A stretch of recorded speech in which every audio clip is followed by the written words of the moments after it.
What if Gojo had used two hands for his domain expansion? Would that have helped him become even more powerful? Let's talk about this, but spoilers beware. All right, so if you didn't guess it already, this is in reference to Gojo versus Sukuna. I've gotten a couple more comments from people with what if scenarios on this fight. So first up, I've got this from Giannis, and thank you for the support. And his question is, could Gojo have won this fight if he had made these hypothetical binding vows?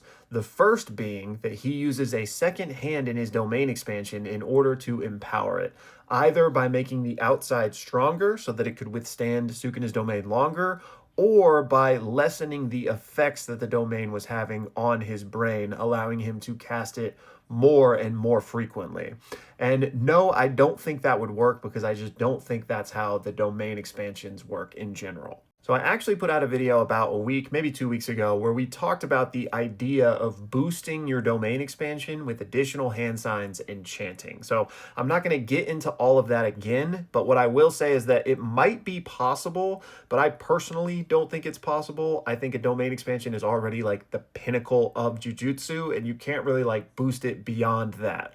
Obviously, your own current output and stats could affect how strong your domain is, but let's just assume you're at 100%. If you cast that domain expansion, I don't think you can like do additional things to make it even stronger, if that makes sense. But anyways, kind of aside from that, in Gojo's case, his domain expansion is one-handed, right? He's the only one in the series who is that way, except for Sukuna, who later copies him. But if this was him just flexing and like omitting half the hand sign, then far, far earlier in the fight, he would have just added an extra hand to instantly beat Sukuna, right? Because his refinement was equal to Sukuna's only using one hand. And I have to think that Gojo is smart enough to be like, okay, let me just use the second hand and win here. So since he didn't do that, I don't think it works that way. Plus, the reason Gojo only uses one hand, I think, is a flex insofar as it's to set him apart from the rest of the world, but more importantly, it's an allusion to Indra, one of the Buddhist deities. And in fact, all of the domain expansion hand signs in Jujutsu Kaisen are allusions to various deities and mythological figures. So that's why it's one hand and not because he's like holding back or anything like that. And Sukuna is another data point for this because we know that he learns from Gojo and copies his hand sign when he finds a new pathway to his domain. And when he opens this domain, he's having to use a bunch of binding vows to basically make up for it in strength because he is so depleted. So if just adding another hand to this equation would have helped him do that, then I think he would have done that instead of, some of the binding vows he made, whereas, the domain only lasted 99 seconds, etc. But I don't think that that binding vow would have worked or would have served Gojo in this fight, but let's take a look at the second one that Giannis proposes, which is, could Gojo have made a binding vow wherein if something makes its way through the Limitless and is like going to harm him, that instead that thing still gets stopped, but in return for that, he has to forcibly deactivate the Limitless for some amount of time, let's say an hour, right?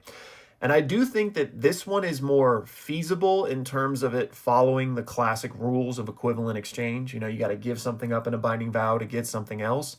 But I don't think this one would work because I don't think what Gojo is gaining in this case is something that's within his control, if that makes sense. So let's just use the world cutting slash because that's what's relevant here, right? If this binding vow existed, and so the world cutting slash, which is now making its way through infinity, is now getting stopped because of this binding vow, what's stopping it, right? Because there's nothing within Gojo's control that like can stop that world cutting slash from hitting him. Whereas, for example, in Sukuna's case, with the binding vow he made on the world cutting slash, everything in that equation was under his control. He was getting rid of the requirement to make the domain hand sign in return for adding all of these additional requirements in the future, right? The attack itself was still his, something he knew.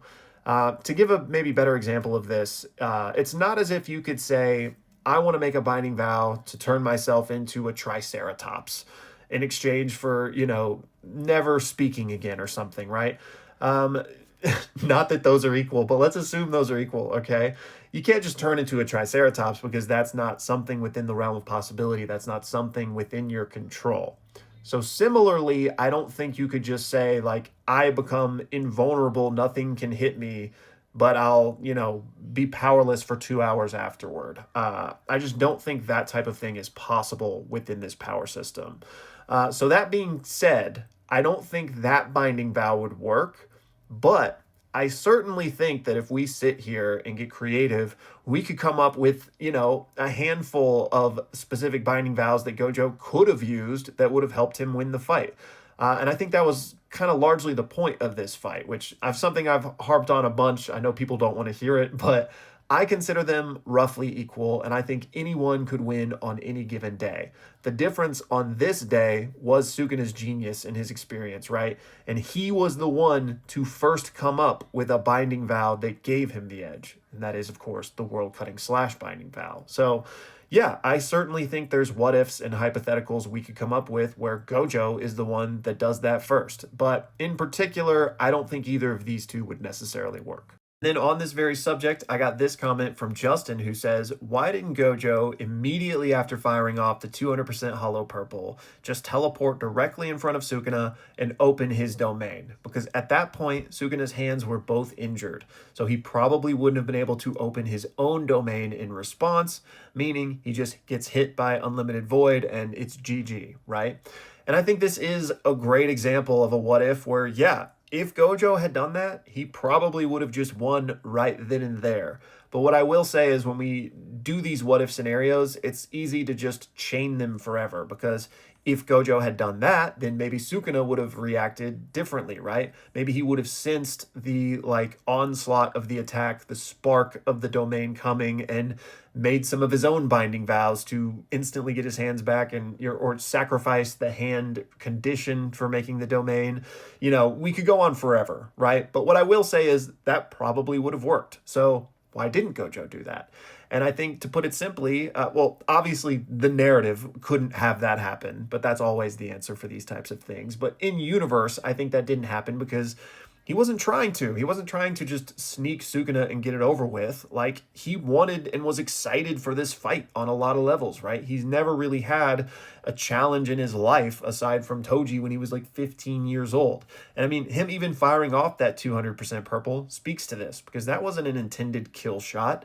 Like he tells us, that was just him letting Sukuna know, hey, you're the challenger here. So I think Gojo, as important as this mission was, did enjoy this and was looking forward to this fight. So I don't think that type of strategy of just kind of sneaking him was even something he thought about doing. Anyways, that's just my 2 cents. And as always, I look forward to reading y'all's thoughts on this down below. Again, a special shout out to both Giannis and Justin. Thank you guys so much for the support. And finally, if you're not in the Discord, what are you doing? We got a bunch of fun stuff happening over there right now. But in particular, we've got an art contest going on with prizes. So for any of my artists out there, be sure you swing by and check out all the details there. And then also, we have a Marvel Rivals community tournament happening soon. Signups for that are underway right now. So if you're interested, make sure you swing by, check out the rules, and sign up. And you can sign up as an individual or as a whole team if you've got friends that want to play. So check all that out. But as always, y'all, thanks for watching.